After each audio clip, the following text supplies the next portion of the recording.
मिर्ज़ा गालिब की गज़ल है, हिस्सा गज़ल की ये तीसरी गज़ल है और किताब का ये 19वां सबक है। आखिरी सवाल को हल करने की तरफ हम बढ़ रहे हैं। आखिरी सवाल में जो सवाल नंबर 8 है, इसमें हमसे पूछा गया है कि दर्ज झेल अल्फाज में से मुज़क्कर और मुअन्नस अल्फाज जो हैं उनको अलहदा अलहदा कर दें, अलग अलग कर दें। पहले हम देखते हैं कि वो लफ्ज़ कौन से हैं। तो वो लफ्ज़ आप देख सकते हैं, दिल, सदा, जान, मुद्दआ, दुआ, माजरा।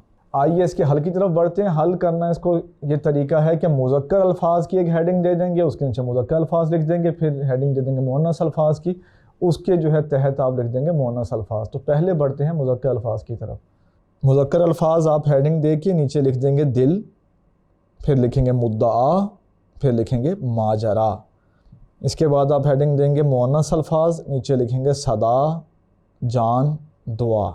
8वें सवाल में ये पूछा गया था कि मुज़क्कर और मुअन्नस अलग अलग करें, हमने उसका हल आपके सामने पेश कर दिया। इसके बाद एक्सरसाइज में टॉपिक दिया गया है, बड़ा दिलचस्प टॉपिक है और इसका नाम है किनाया।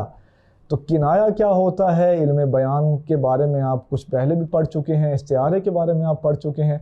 तो इल्म बयान में एक शाख होती है जिसे कहते हैं किनाया। देखते हैं इस वीडियो में, अगली वीडियो में, कि किनाया क्या है।